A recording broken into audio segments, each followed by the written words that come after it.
Welcome, everyone. Welcome. I am Detective Rand, and with me, of course, is my partner, Detective Garrett. And today we are, and forever will be, the dogs of Gotham. And joining us is the man from Metropolis, Agent Marky Mark of the Special Crime Unit out from Metropolis. Gentlemen, it was a pleasure to hook up with you guys and see the Flash. Yeah, it was great. I love that movie. I gotta say this I'm gonna pull up a picture. I'm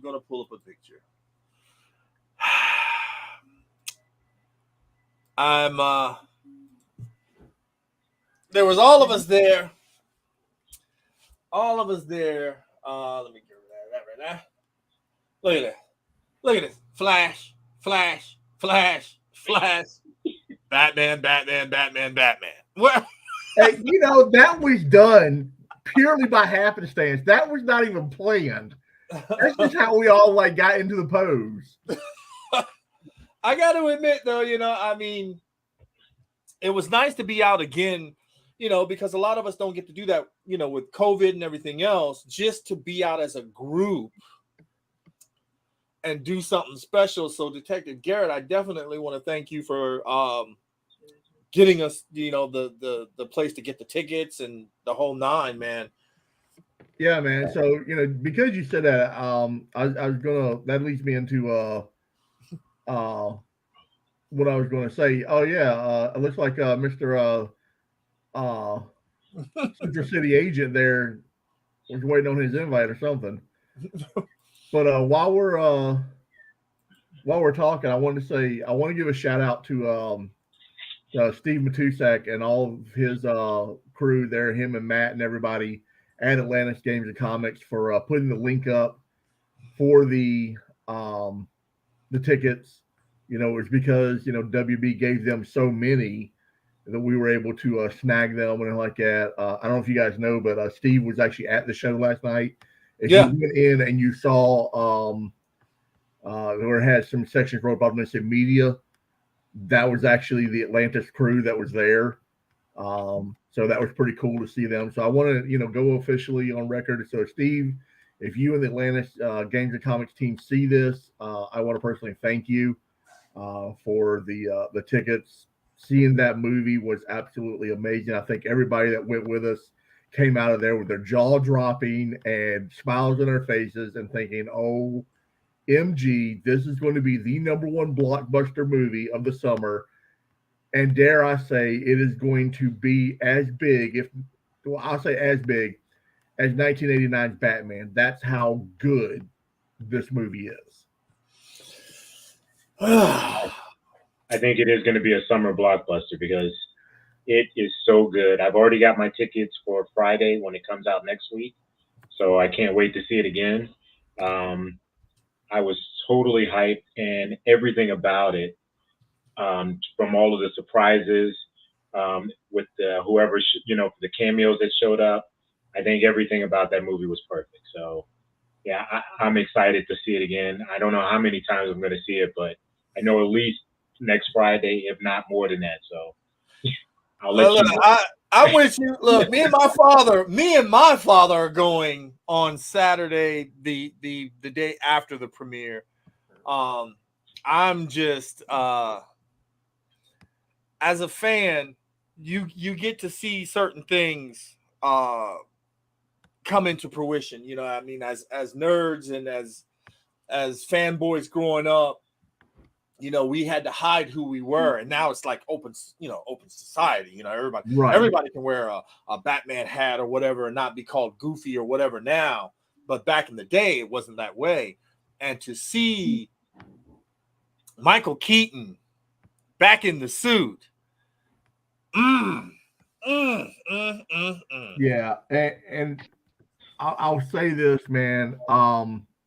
Talking about suits, and we're not talking about anything with spoilers. All this stuff we're going to talk about, you can see in the trailers, all that kind of stuff. So we're not going to spoil anything as far as the movie goes. But the suit from Justice League for Flash to this suit is 100% improvement. It looks good. It's form fitting. It really looks like they took time to make Ezra Miller look the part. Not to mention, I mean, he plays Barry Allen in this setup. My wife said it best. He was a great portrayer of Barry Allen. I look. No, I'm a Grant Gustin fan. I love Grant Gustin. He's a local boy here from Norfolk. I'm always going to be on the Grant Gustin train, but I will say this: put all of your reservations away about the person of Ezra Miller and all of your qualms you may have with him, and watch the movie for what it is as Barry Allen and the Flash and the kind of the Flash paradox, what have you. So I will say this movie it had every feels you could imagine. I loved it. I have to agree with you, Jedi Joe. Another Central City kid over here. We got a Central City kid. We witnessed the birth of what I would say is a tragedy in itself, because we know DC Universe is being rebooted. They left it at a great place where, pretty much the story is done and they can move on, which is great. For us Snyder fans, I think, if you're going to leave it here, great. You finished strong, really strong. How did you react? Whatchamacallit said the same thing. He said that it was, he's a TV Flash fan versus the movie Flash fan. Were you, how do you say that? Was he believable enough for you in that role? Jedi Joe.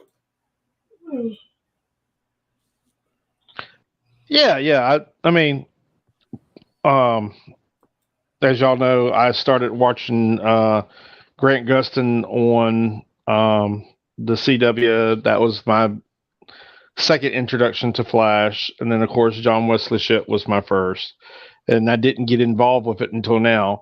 I think because of the media and everything, they made him look like a douchebag to some sort of degree, whatever personally you want to talk about him.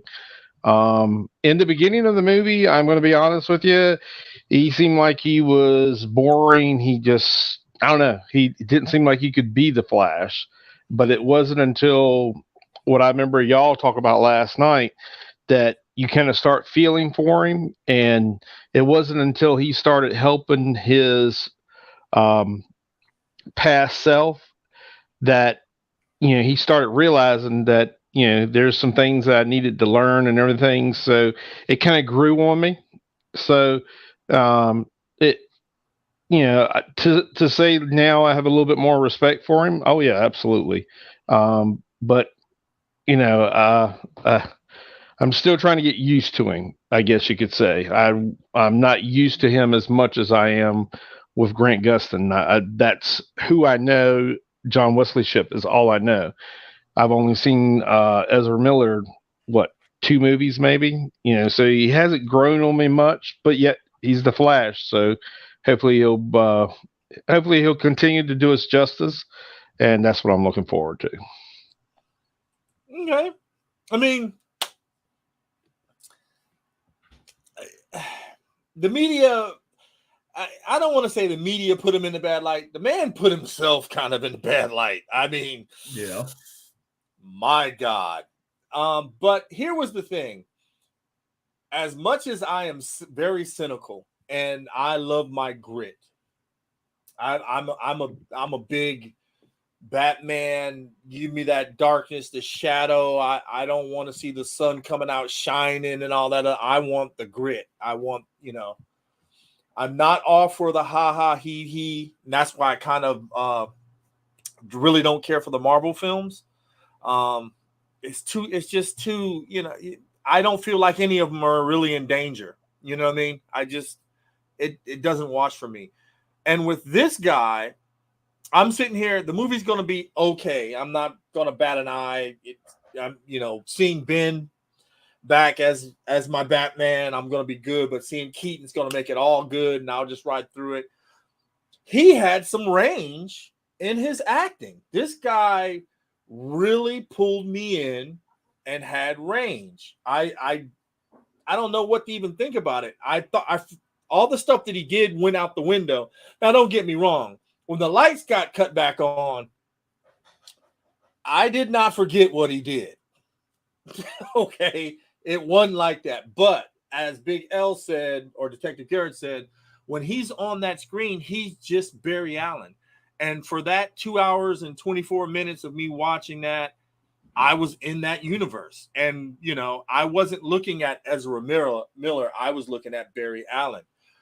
The agent from Metropolis, your thoughts, sir? I'm going to have to agree with you on that because, I wasn't thinking about the person, Ezra Miller. I was thinking about the character, Barry Allen. And he gave you all ranges. He was comical. He was sad. He was introspective about himself. He was, he was a learned person who understood what he was trying to do and trying to help others as well.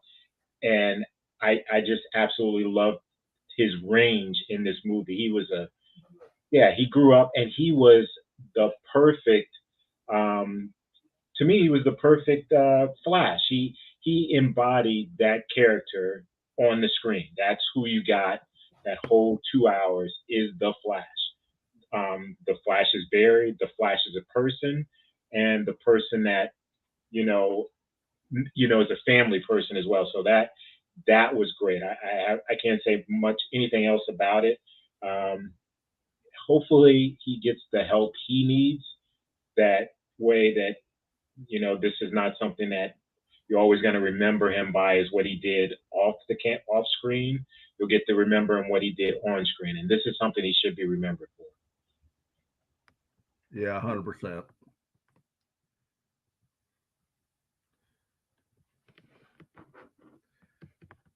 So, Calibus, you're on mute. Yeah, Calibus, you muted.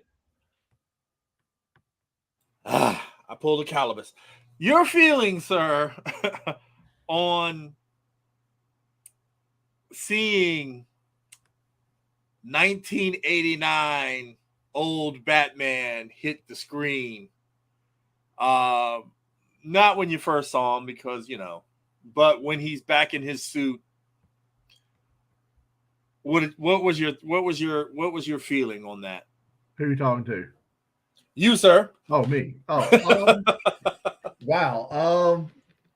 I've gone on record many times saying that I've never been a huge Michael Keaton fan as Batman. I've always said that. However, I am going to say this: seeing him back in the suit, and when you see the car, yes, my hands went up in the air because I was like, okay, I am like 10, 11, 12 years old again. In that time frame, and I'm seeing a live action Batman. Other than what I've seen on television through Adam West, I'm seeing, my live action Batman, get ready to lay the smackdown, if you will, on a lot of stuff. And it just, it was great. I mean, that was absolutely insane. One thing I wanted to touch on what Marky Mark said about seeing Barry Allen. I would say that we got to see a nice iteration that we could compare to Michael Rosenbaum's Barry Allen in the Flash series and in like some of the Flash movies. Because Michael Rosenbaum, if any of you have ever seen him in person or been to, a panel or whatever he does, the man is absolutely hilarious. I mean, he has you in stitches from the word go. So he plays a Barry Allen, Flash, in cartoon form, and has always been hilarious. Yet, there's some moments where you saw a even as a cartoon character, you felt for Barry Allen. That's what we got in this movie. And I applaud everyone who put their time in production, blood, sweat, and tears into this movie. I understand why it took so long to come out, why there were so many, retakes and rewrites and all this. There was different changes being made. I understand why, because they wanted this movie to be perfect, and I honestly believe, beyond a shadow of a doubt, that they achieved what they were looking for. Jedi Joe, your thoughts on seeing Michael Keaton, sir? Oh, to me, it was kind of like the Mandalorian 2.0, you might say. Again, I'm being the devil's advocate this time, because like we talked in the theater, there's probably some more information I need to look up on my own. Again, I'm used to Grant Gustin, so I'm trying to get used to. So when I saw Batman, that to me, and then the ending, that to me is what carried me 90% of the movie, that made me like it even more. I mean, it was just bringing back one of the best DC movies I've ever seen was years ago, and seeing Michael Keaton with his long hair and everything. And then all of a sudden, you see the little Easter eggs and everything. That's right. I don't want to get into ball, but if the question is did I like seeing Michael Keaton? Absolutely. It was just one of those elements, like Big L was saying, that they wanted to make perfect. And I think with that, they did an excellent job.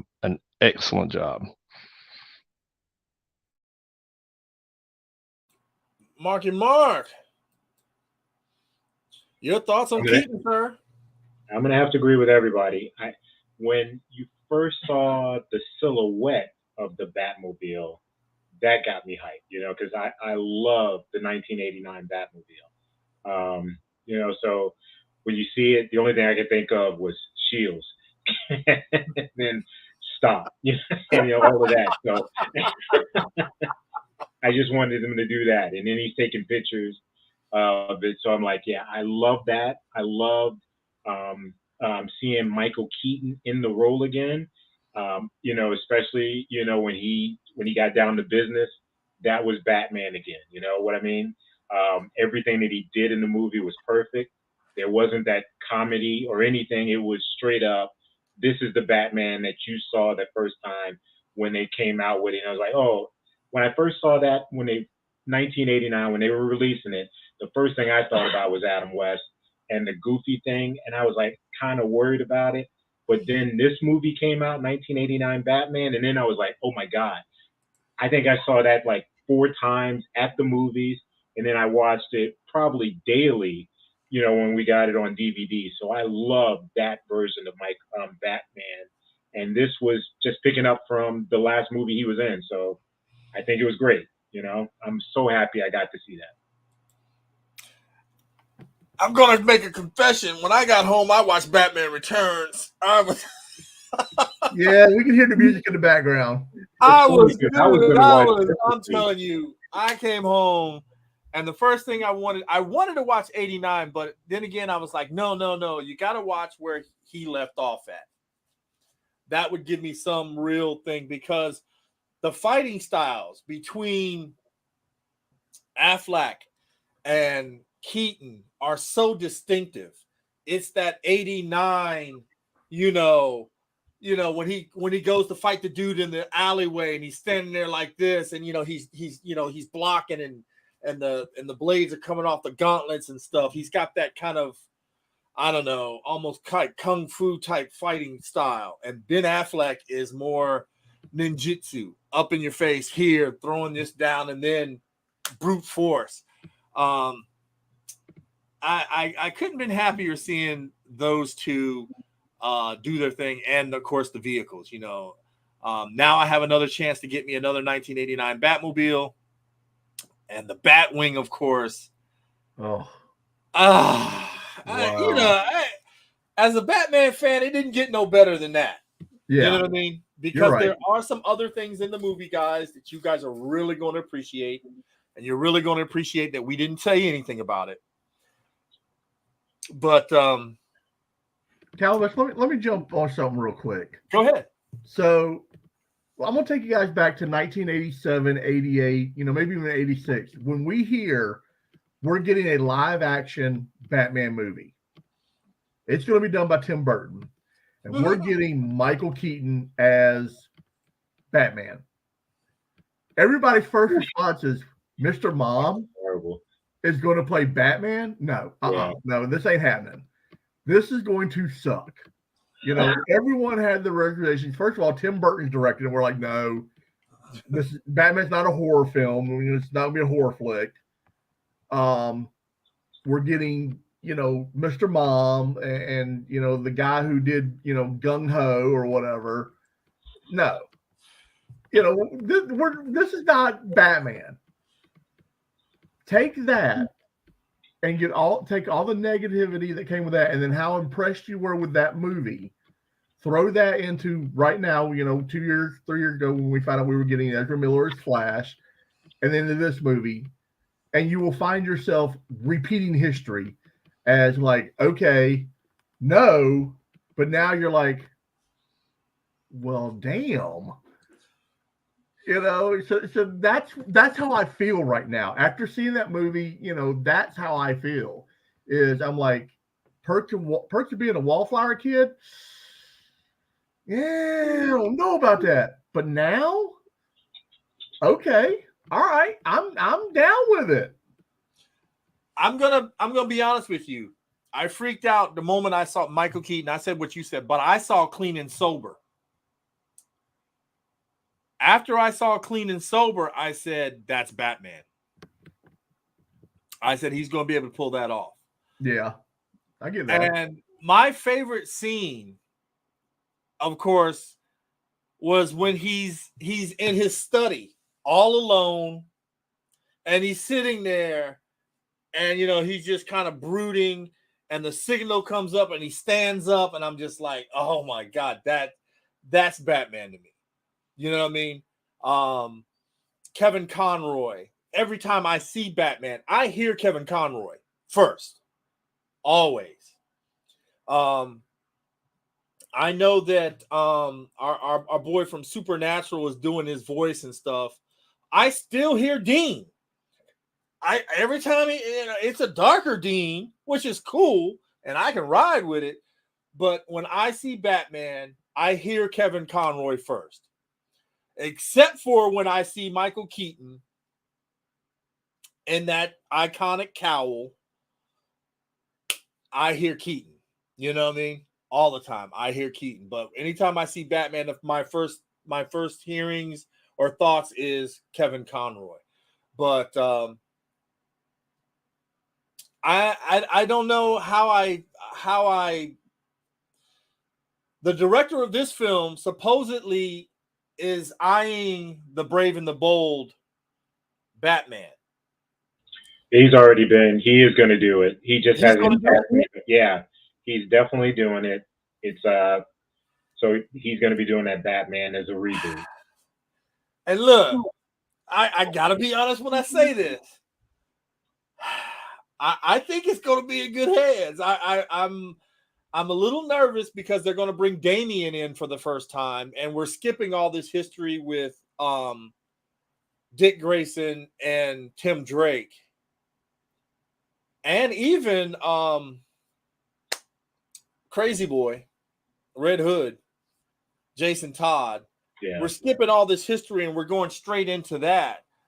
I really kind of like the linear storyline of, let's give him Robin, or at least have Robin on the tail end and give you a little bit of his history, and then he may be leaving, you know what I mean, or something. And then of course bringing everybody else, but But they've got to at least introduce Nightwing then, because if you're having his son Damian, you got to have Nightwing there for that at least. So Absolutely, they have 100%. to have that some kind of way. Well, because and this is the thing that I hate, he gives up the cowl and Nightwing becomes Batman. True. Yeah, that's and true. those two, he gets along as Nightwing as Batman and Damian as Robin. He's like, you're the best Batman I could ever have. You know what I mean? Yeah. You know what I mean? So I was, but we'll have to wait and see. But, I kind of like they kept the parallel between the TV universe and this movie universe, because you had Iris West played by a young African-American woman. And of course, you have that on the TV thing. So you could kind of see that they were kind of telling you that this is in another universe versus the TV verse. I love that. I thought that was absolutely amazing. And I kind of liked it. I mean, I used to say that DC is kind of a kind of like country club with only certain members allowed. And now they're really kind of diversifying their bonds. I don't want them to go too crazy with it. You know what I mean? They have the new Batman out, who's I don't know if it's Jace Fox, the new Black Batman. Is it Jace? Oh, it's his son. Whatever Fox's name, I can't think of his name either. I think it's Jace or something like that. But anyway. Yeah. There was something I really disagreed with what he had said in the comics, which was he had said that Bruce was always up in the street levels, never getting down on the ground. And I'm sitting there going, who the hell do you think you are? What are you talking about? Yeah, he was true. You know what I mean? And these are the things that I hate, that you get these writers that don't know the heritage of the comics. That don't get me wrong.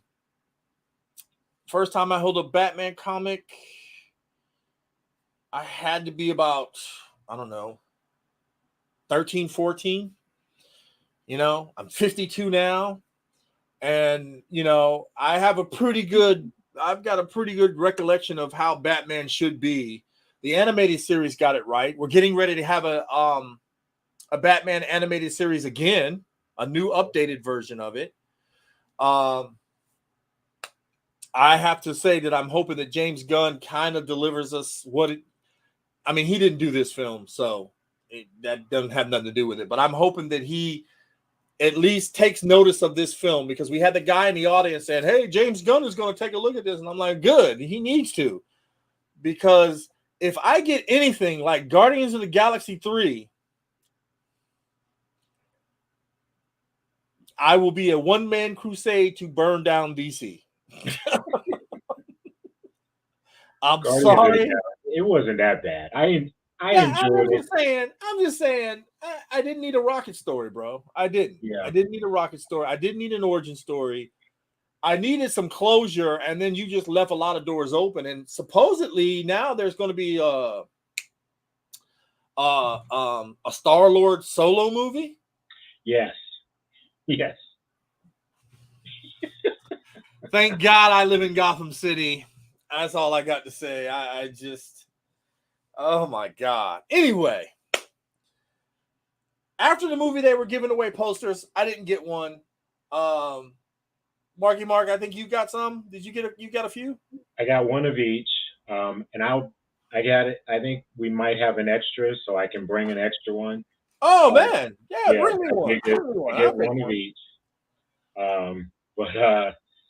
Yeah, so if you give me a minute, I'll go get it to just show what they look like. Okay. I guess I have one question though for everybody, because I heard they're recasting already Sasha Cale for Supergirl. I thought she did a fantastic job at the role, but they want to recast her already with somebody blonde, blue-eyed. How does everybody else feel about that? Because I don't see the need in doing that. Doesn't need to happen. Leave it the way it is. Bro, I'm telling you now, I loved her suit. Yeah. I love the way it was like, it came around and then it peeled off itself into the back, where it wasn't like, a standard cape all the way around. It just came off the back. I love that. I thought this young actress did a fantastic job. I loved the fury and the fact that she was sent here to protect Kal-El. I love the way she had her passion for that. You know what I mean? And now to hear that, I'm kind of like, wow, that's, without giving certain things away. I mean, I can understand why they did it, but I just really, that doesn't make much sense. Why would you? She was good at the role. I agree. I totally agree. So, but I heard that they were trying to find an actress to replace her right now. So, and I'm like, that was disappointing when I heard that. Well, I mean, being a DC fan, it's like being a Raiders fan. We get some highs, and then all of a sudden, towards this playoffs, we just start. You said that. But we can win in overtime. I don't need you to get to overtime. I need you to win the damn game. I'm a little taken back by that. That kind of shocked me that they were going to start replacing people. But I also heard that everybody that's doing the voices for these characters will now be doing the voices for the animated series as well. Any type of animated movies that come out as well. Really? Yeah, that's what James Gunn was saying. But you got was saying that he wanted to do, once they start casting these people for these certain roles, that anything that they do from that point on, animated wise, game wise, they would be the voices for these characters to keep I everything. like that idea. I love that idea. But I guess you put out that today, what is it? Justice League War World is coming out. Yeah. Next month. And like you said, you got Dean as Batman. I don't know who Wonder Woman and Superman are in that, but that's totally different characters than what's going to be in the movies then. Yeah, but I'm saying once because see, none of the characters have been cast yet. Yeah, that's true. So once they get cast, then they will be the starting point from this point on, because supposedly it's a 10-year plan. I don't know, man. I just here we go, already recasting people, and I just thought it was, I just thought it was a good deal. But I think that Ezra Miller as Barry Allen was great. I think him as his second self was hilarious. And I don't like ha he superhero movies. I just don't. The only one I give an exception to is Deadpool, because it's Ryan Reynolds. You know what I mean? That's Ryan Reynolds character too, right? Yeah, that's who he is. He was made for that role, but when they tried to do that to Hal Jordan for the Green Lantern movie, I was shaking my head because I was really upset, because that's not Hal Jordan. Hal Jordan isn't that. That trying to be that comedic actor. Hal Jordan is kind of straight-nosed, hot shot test pilot, you know what I mean? And to have him try to be he kind of ruined it for me. Although at the end of the movie, I was cheering for him, but it didn't seem like it was, you know what I mean, had that gravitas to it. But what you got there, Mark? Posters. Oh yeah, man. All right, so that's the first one. This is the second one that they had, and then this was the last one. Worlds collide. Yeah. See, I like the first one with the flat, like the black, and then the flash. That first one just seems. Yeah. The Batcave. I actually like this one the best too. This one is not bad as well though. You got Batman here in the bottom with the hourglass, so that's kind of cool. I'm pretty sure they're going to have some more out when the movie is actually released. But, it didn't seem like they had enough for everybody in the theater when we got there. I was like, no. Yeah, I was like, if you took one, I took one, and that was it. I just took one of each. Yeah. And that was it. Yeah. Well, I mean, the thing that got me was Detective Garrett was showing me the stuff they have for the new Transformers movie. They got a popcorn bucket that's a semi. No way. Yeah. Oh, Mark, Yeah. did I not send it to you? Yeah. No, I didn't get that. That sounds Bro. Oh, cool. hang on. I'm Look, sorry. I let thought me I tell sent you it to now. He sent that to me, and I was like, if I was just a bigger fan, I would make my way up to AMC just to have that as a collector's item. Yeah, I I'm think it's telling going for $50. Yeah, that's the only problem. Hey, they had an R2D2 that held your soda and your popcorn at the was it Oh, not yeah. Last Jedi? That's sweet. Yeah, that's cool. Yeah. But it was a thing that held your pop. It was $99 and they sold out. Those are gonna sell out. Yeah. They're gonna sell out. They're gonna Yeah, sell out. That starts tonight actually. So yeah. Yeah. Yeah, we got lucky when Maverick Top Gun came out, or Top Gun Maverick came out, and went by the theater and was lucky enough to grab two of them when they had it, and the movie had already was getting ready to come out. See, and movie theaters know now that if they sell merch, they make more money. Because no one's buying that popcorn, drink, and candy for $26. Well, see, a little while ago, I think it was you, Calibus. I was telling this about, so it might have been an old TikTok, but I thought that they also had a Optimus Prime head for a popcorn pail, and I thought that was supposed to be out, but so far all I've been seeing is the Optimus Prime truck. So hell, I'd rather have either or, to be honest with you. Well, look, I'm gonna be honest with you as a fan, and you and I know Detective Garrett's son Pete is a fan. To have that sitting up on your shelf, you know what I'm saying? That's a pretty good, you know what I mean? As a Transformer fan, having something like that was great. Back in the day, we didn't have that. Even when the Transformers movie came out, it was one of those things that we didn't get items like we're getting now. But, gentlemen, overall, I think we all agree that the movie was great. I think it was something that, I can't wait for us to get together to do another big premiere on something. Hopefully it'll be soon, or sooner than later, I should say. But I think that it was an overall success for all of us getting out there and being together. I enjoyed everyone's company. I thought it was it just reminded me of my old days as a teenager, grabbing my friends and we're all going to the movies to see something. You know what I mean? So, Detective Garrett. Yes, sir. Is there anything else you'd like to say as the final word, sir? Again, I enjoyed spending time with you guys. I thought it was a phenomenal time to go. Another shout out to Steve and his team there at Atlantis Games and Comics for helping us get their tickets.